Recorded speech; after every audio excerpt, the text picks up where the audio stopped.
ಮಿತ್ರರೇ ನಮಸ್ಕಾರ. ಮಿತ್ರರೇ, ಬಾಂಗ್ಲಾದೇಶದಲ್ಲಿ ಸದ್ಯ ಸಮಸ್ಯೆ ಎದುರಾಗಿರುವಂಥದ್ದು.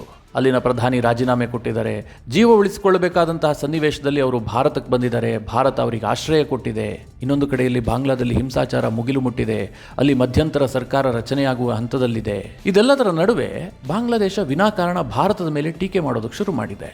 ಅಲ್ಲಿನ ಪ್ರಮುಖ ರಾಜಕೀಯ ಪಕ್ಷ ಈಗ ಭಾರತದ ವಿರುದ್ಧ ಗೂಬೆ ಕೂರಿಸ್ತಾ ಇದೆ. ಭಾರತದ ವಿದೇಶಾಂಗ ಸಚಿವ ಎಸ್ ಜೈಶಂಕರ್ ಮೇಲೆ ಗೂಬೆ ಕೂರಿಸುವಂತಹ ಪ್ರಯತ್ನ ಆಗ್ತಾ ಇದೆ. ಎಸ್ ಜೈಶಂಕರ್ ಬಾಂಗ್ಲಾದ ಪ್ರತಿಭಟನೆಯನ್ನು ಹತ್ತಿಕ್ಕುವಂತಹ ಪ್ರಯತ್ನ ಮಾಡಿದ್ರು. ಬಾಂಗ್ಲಾದ ವಿಚಾರದಲ್ಲಿ ಹೆಚ್ಚು ಇಂಟ್ರೆಸ್ಟ್ ತೋರಿಸ್ತಾ ಇದ್ದಾರೆ.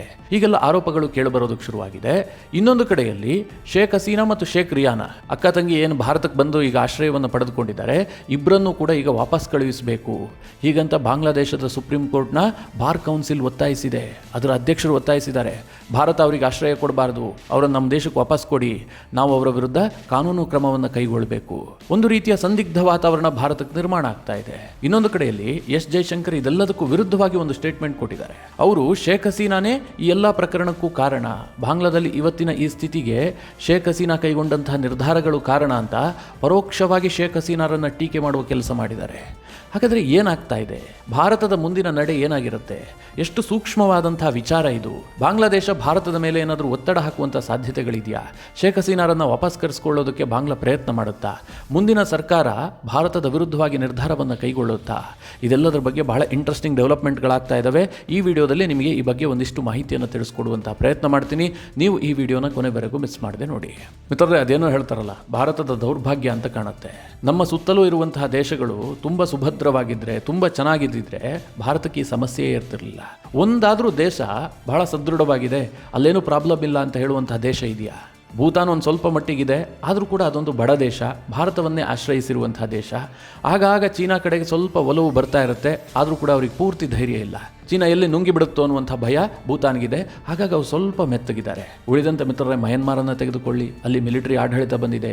ಸದಾಕಾಲ ಭಾರತಕ್ಕೆ ಸಮಸ್ಯೆ, ರೋಹಿಂಗ್ಯಾ ಮುಸ್ಲಿಮರ ಸಮಸ್ಯೆ ಇರ್ಬೋದು, ಅನೇಕ ರೀತಿಯಲ್ಲಿ ಮಯನ್ಮಾರ್ನಿಂದ ನಮಗೆ ಸಮಸ್ಯೆ ಆಗ್ತಾ ಇದೆ. ಇನ್ನು ನೇಪಾಳದ ಕತೆ ಹೇಳೋದೇ ಬೇಡ. ಅದೊಂದು ಹಿಂದೂ ರಾಷ್ಟ್ರ. ಭಾರತ ಮತ್ತು ನೇಪಾಳ ನಡುವೆ ಉತ್ತಮವಾದ ಸಂಬಂಧ ಇರಬೇಕಾಗಿತ್ತು. ಅವ್ರಿಗೆ ಭಾರತವನ್ನು ಬಿಟ್ಟರೆ ದಿನ ಕಳೆಯೋದಿಲ್ಲ, ಅಂತಹ ಪರಿಸ್ಥಿತಿ ಇದೆ. ಆದರೂ ಕೂಡ ಅಲ್ಲಿ ಬರುವಂಥ ಸರ್ಕಾರಗಳು ಭಾರತದ ವಿರುದ್ಧ ನಿರ್ಧಾರ ಕೈಗೊಳ್ತವೆ. ಅವ್ರಿಗೆ ಚೀನಾ ತುಂಬ ಚೆನ್ನಾಗಿ ಕಾಣೋದಕ್ಕೆ ಶುರುವಾಗುತ್ತೆ.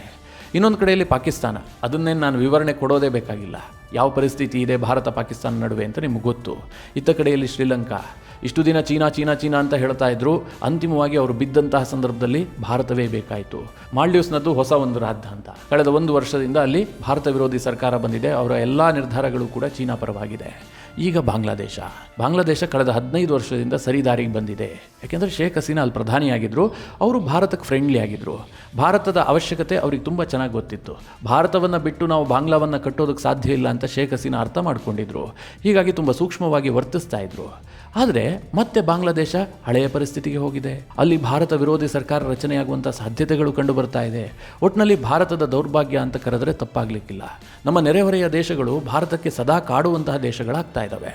ಮಿತ್ರರೇ, ಈ ನಡುವೆ ಬಾಂಗ್ಲಾದಲ್ಲಿ ದೊಡ್ಡ ಪ್ರತಿಭಟನೆ ನಡೀತು. ಅಲ್ಲಿನ ಸರ್ಕಾರ ಪತನ ಆಯಿತು. ಶೇಖ್ ಹಸೀನಾ ಭಾರತಕ್ಕೆ ಬಂದರು. ಭಾರತ ಇದರಲ್ಲಿ ಏನು ಮಾಡೋದಕ್ಕೆ ಸಾಧ್ಯ? ಪ್ರತಿಭಟನೆ ಆಗಿದ್ದು ಬಾಂಗ್ಲಾದೇಶದಲ್ಲಿ, ಪ್ರತಿಭಟನೆ ಮಾಡಿದ್ದು ಅಲ್ಲಿನ ವಿದ್ಯಾರ್ಥಿ ಸಂಘಟನೆಗಳು, ಅದನ್ನು ಹೈಜಾಕ್ ಮಾಡಿದ್ದು ಬಾಂಗ್ಲಾದ ವಿರೋಧ ಪಕ್ಷಗಳು. ಇದನ್ನೆಲ್ಲ ನಿಭಾಯಿಸಬೇಕಾಗಿದ್ದು ಬಾಂಗ್ಲಾದಲ್ಲಿ ಆಡಳಿತದಲ್ಲಿದ್ದಂತಹ ಶೇಖ್ ಹಸೀನಾ ಪಕ್ಷ ಮತ್ತು ಶೇಖ್ ಹಸೀನಾ ಸರ್ಕಾರ. ಆದರೆ ಇದೆಲ್ಲದರಲ್ಲೂ ಬಾಂಗ್ಲಾ ಸರ್ಕಾರ ಫೇಲ್ಯೂರ್ ಆಗಿದೆ.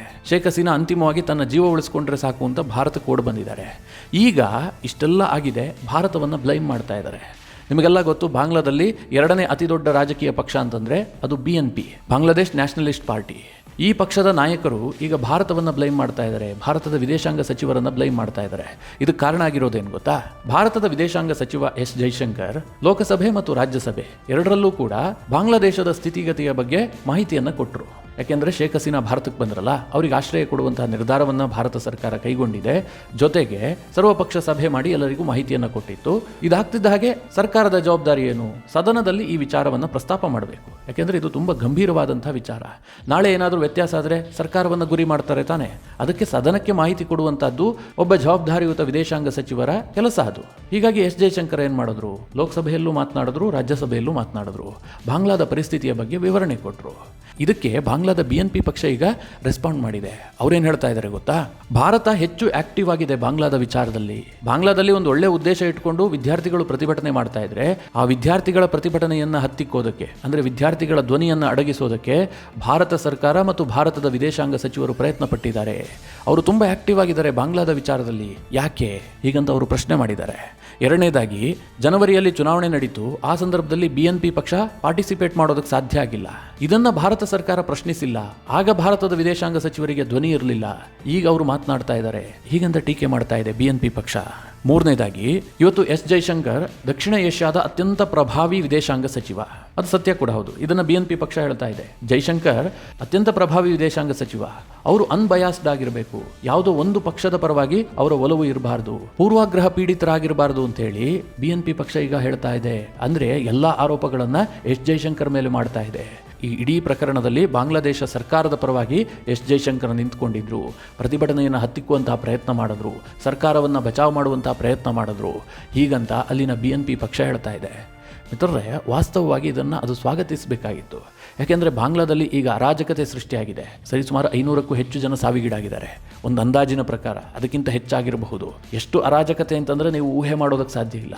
ಇದನ್ನೆಲ್ಲ ತಡೆಯೋದಕ್ಕೆ ಎಸ್ ಜೈಶಂಕರ್ ಪ್ರಯತ್ನ ಮಾಡಿದರೆ, ಆ ಸರ್ಕಾರಕ್ಕೆ ಸಲಹೆ ಕೊಟ್ಟಿದ್ದಾರೆ ಅಂತಂದರೆ ಅದನ್ನು ಸ್ವಾಗತ ಮಾಡಬೇಕಾಗಿತ್ತು. ಆದರೆ BNP ಪಕ್ಷ ಏನು ಹೇಳ್ತಾ ಇದೆ? ಅನಗತ್ಯವಾಗಿ ಮೂಗು ತೋರಿಸಿದ್ರು ಅಂತ. ಮಿತ್ರರೇ, ಸಹಜ, ಒಂದು ರಾಜಕೀಯ ಪಕ್ಷವಾಗಿ ವಿದೇಶಿ ಶಕ್ತಿ ಕೈ ಜೋಡಿಸ್ತಾ ಇದೆ ಅಂತಂದರೆ ಅದನ್ನು ವಿರೋಧಿಸಬೇಕು. ಅದೇನು ತಪ್ಪು ಅಂತ ಹೇಳೋದಕ್ಕೆ ಸಾಧ್ಯ ಇಲ್ಲ. ಆದರೆ ನಿಜವಾಗ್ಲೂ ಜೈಶಂಕರ್ ಹಾಗೆ ಮಾಡಿದಾರಾ? ಖಂಡಿತವಾಗ್ಲೂ ಇಲ್ಲ.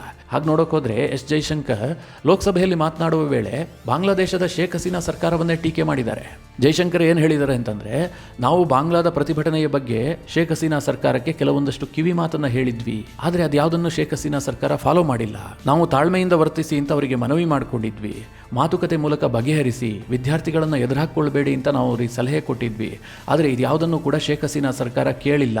ಪರಿಸ್ಥಿತಿ ತಿಳಿಗೊಳಿಸುವ ಬದಲಾಗಿ ಪರಿಸ್ಥಿತಿಯಲ್ಲಿ ವಿಷ ಬೆರೆಸುವಂತಹ ಕೆಲಸ ಆಯಿತು. ಹೀಗಂತ ಪರೋಕ್ಷವಾಗಿ ಶೇಖ್ ಹಸೀನಾರ ವೈಫಲ್ಯವನ್ನು ಎಸ್ ಜೈಶಂಕರ್ ಹೇಳಿದ್ದಾರೆ. ಅಂದರೆ ಇಡೀ ಪ್ರಕರಣಕ್ಕೆ ಬಾಂಗ್ಲಾ ಸರ್ಕಾರ ಕಾರಣ ಅನ್ನುವ ರೀತಿಯಲ್ಲಿ ಎಸ್ ಜೈಶಂಕರ್ ಮಾತನಾಡಿದ್ದಾರೆ. ಆದರೆ ಇದನ್ನು ಅರ್ಥ ಮಾಡಿಕೊಂಡಿಲ್ಲ BNP ಪಕ್ಷ. ಬದಲಾಗಿ ಎಸ್ ಜೈಶಂಕರೇ ಆರೋಪಿ ಅನ್ನುವ ರೀತಿಯಲ್ಲಿ BNP ಪಕ್ಷ ಮಾತನಾಡ್ತಾ ಇದೆ. ಮಿತ್ರರೇ, ಈ ವಿಚಾರ ಇದೆಯಲ್ಲ, ಇದು ತುಂಬ ಇಂಪಾರ್ಟೆಂಟ್ ಆಗುತ್ತೆ. ಯಾಕೆ ಅಂತ ಮುಂದೆ ಹೇಳ್ತೀನಿ. ಇದರ ಜೊತೆಗೆ ಇನ್ನೊಂದು ಬೆಳವಣಿಗೆ ಆಗಿದೆ. ಅದೇನು ಕೇಳಿದ್ರೆ, ಬಾಂಗ್ಲಾದೇಶದಲ್ಲಿ ಸುಪ್ರೀಂ ಕೋರ್ಟ್ನ ಬಾರ್ ಕೌನ್ಸಿಲ್ ಇದೆ. ಆ ಬಾರ್ ಕೌನ್ಸಿಲ್ ಏನು ಹೇಳ್ತಾ ಇದೆ? ಶೇಖ್ ಹಸೀನಾ ಮತ್ತು ಶೇಖ್ ರಿಯಾನಾ, ಅಂದರೆ ಬಾಂಗ್ಲಾದ ಮಾಜಿ ಪ್ರಧಾನಿ ಮತ್ತು ಅವರ ತಂಗಿ ಈಗೇನು ಭಾರತದಲ್ಲಿ ಬಂದು ಆಶ್ರಯ ಪಡೆದಿದ್ದಾರೆ, ಅವರಿಬ್ಬರನ್ನೂ ಕೂಡ ಈ ತಕ್ಷಣವೇ ಬಾಂಗ್ಲಾದೇಶಕ್ಕೆ ಹಸ್ತಾಂತರಿಸಿ, ಅವರಿಗೆ ಭಾರತದಲ್ಲಿ ಇರೋದಕ್ಕೆ ಅವಕಾಶ ಕೊಡಬೇಡಿ. ಕಾರಣ ಏನು? ಅವರ ಮೇಲೆ ಗಂಭೀರವಾದ ಆರೋಪಗಳಿದೆ. ಬಾಂಗ್ಲಾದೇಶದ ಕೋರ್ಟ್ನಲ್ಲಿ ಅವರ ಮೇಲೆ ಮೊಕದ್ದಮೆಯನ್ನು ಹೂಡಿ ಆ ಬಗ್ಗೆ ವಿಚಾರಣೆ ನಡೀಬೇಕು. ಅವರು 500ಕ್ಕೂ ಹೆಚ್ಚು ಜನರ ಹತ್ಯೆಗೆ ಕಾರಣರಾಗಿದ್ದಾರೆ. ಅವರ ಕಾರಣದಿಂದಾಗಿ ದೊಡ್ಡ ಅಶಾಂತಿ ಸೃಷ್ಟಿಯಾಗಿದೆ. ಬಾಂಗ್ಲಾದೇಶದ ವ್ಯವಸ್ಥೆ ಹಾಳಾಗಿ ಹೋಗಿದೆ. ಹೀಗಾಗಿ ಅವರ ಮೇಲೆ ಕಾನೂನು ಕ್ರಮ ಆಗಬೇಕು.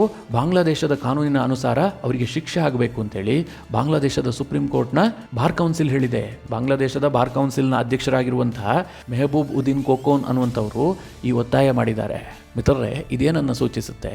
ಈಗ ಬಾಂಗ್ಲಾದಲ್ಲಿ ಒಂದು ಅರಾಜಕತೆ ಸೃಷ್ಟಿಯಾಗಿದೆ. ಇವತ್ತಲ್ಲೊಂದು ಸರ್ಕಾರ ರಚನೆ ಆಗ್ತಾ ಇದೆ. ಬಾಂಗ್ಲಾದೇಶದ ಸೇನೆಯ ನೇತೃತ್ವದಲ್ಲಿ ಮೊಹಮ್ಮದ್ ಯೂನಿಸ್ ನೇತೃತ್ವದ ಒಂದು ಸರ್ಕಾರ ರಚನೆ ಆಗ್ತಾ ಇದೆ. ಮೊಹಮ್ಮದ್ ಯೂನಿಸ್ ದೊಡ್ಡ ಹೆಸರು. ಅವರು ನೊಬೆಲ್ ಪ್ರಶಸ್ತಿಯನ್ನು ಕೂಡ ಪಡೆದುಕೊಂಡಿದ್ದಾರೆ. ಸದ್ಯಕ್ಕೆ ಮಧ್ಯಂತರ ಸರ್ಕಾರವನ್ನು ನಡೆಸ್ತಾರೆ. ಇವರ ಪ್ರಯಾರಿಟಿ ಏನಾಗಿರುತ್ತೆ ಅನ್ನೋದು ಕೂಡ ಇದರಿಂದ ಗೊತ್ತಾಗುತ್ತೆ. ಆ ಸರ್ಕಾರ ಭಾರತದ ಮೇಲೆ ಒತ್ತಾಯ ಹಾಕಬಹುದು. ಚುನಾವಣೆಗೂ ಮುಂಚೆನೇ ಭಾರತದ ಮೇಲೆ ಅವರು ಒತ್ತಡ ತರಬಹುದು. ನೀವು ಶೇಖ್ ಹಸೀನಾ ಮತ್ತು ಶೇಖ್ ರಿಯಾನರನ್ನು ನಮಗೆ ಹಸ್ತಾಂತರ ಮಾಡಿ. ಅವರ ಮೇಲೆ ಗಂಭೀರತರವಾದಂತಹ ಕೇಸ್ಗಳಿದೆ. ಬಾಂಗ್ಲಾದೇಶದಲ್ಲಿ ಈ ಎಲ್ಲ ಅಶಾಂತಿ ನಿರ್ಮಾಣ ಆಗೋದಕ್ಕೆ ಕಾರಣವೇ ಅವರ ಸರ್ಕಾರ.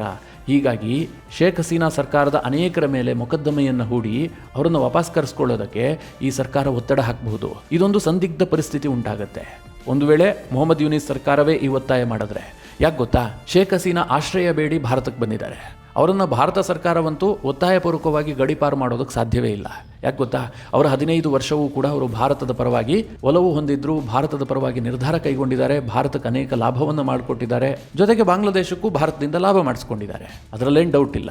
ಆದರೆ ಇಂತಹ ನಾಯಕಿ ಈಗ ಭಾರತಕ್ಕೆ ಬಂದು ಆಶ್ರಯ ಕೇಳಿದ್ದಾರೆ. ಒಬ್ಬರು ಹೆಣ್ಮಗಳು ಬೇರೆ, 76 ವರ್ಷ.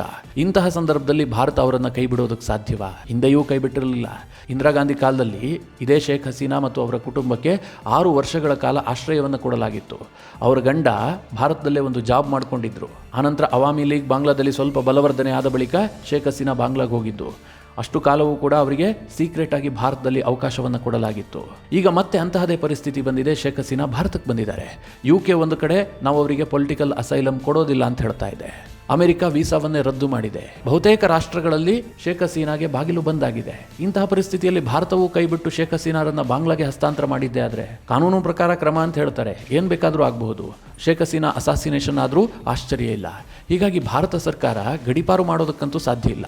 ಅವರೆಷ್ಟು ದಿನ ಭಾರತದಲ್ಲಿ ಇರ್ತೀನಿ ಅಂತ ಹೇಳ್ತಾರೋ ಅಷ್ಟು ದಿನ ಅವರಿಗೆ ಆಶ್ರಯ ಕೊಡಲೇಬೇಕಾದಂಥ ಸನ್ನಿವೇಶ ಇದೆ. ಇದಕ್ಕೆ ವಿಪಕ್ಷಗಳು ಕೂಡ ಒಪ್ಕೊಂಡಿದ್ದಾವೆ. ಹೀಗಾಗಿ ಭಾರತಕ್ಕೊಂದು ಸಂದಿಗ್ಧ ಪರಿಸ್ಥಿತಿ. ಬಾಂಗ್ಲಾ ಸರ್ಕಾರ ಕೇಳುತ್ತೆ ನೀವು ಅವರನ್ನು ವಾಪಸ್ ಕಳಿಸಿ ಅಂತ. ಬಾರ್ ಅಸೋಸಿಯೇಷನ್ ಕೂಡ ಇದೇ ಒತ್ತಾಯ ಮಾಡ್ತಾ ಇದೆ. ಬಾಂಗ್ಲಾ ಸುಪ್ರೀಂ ಕೋರ್ಟ್ನಲ್ಲೂ ಕೂಡ ಈ ವಿಚಾರಗಳು ಪ್ರಸ್ತಾಪ ಆಗಬಹುದು. ಇದು ಬಾಂಗ್ಲಾದಲ್ಲಿ ರಚಿತವಾಗುವಂಥ ಹೊಸ ಸರ್ಕಾರ ಮತ್ತು ಭಾರತದ ನಡುವೆ ಘರ್ಷಣೆಗೆ ಕಾರಣ ಆಗಬಹುದು.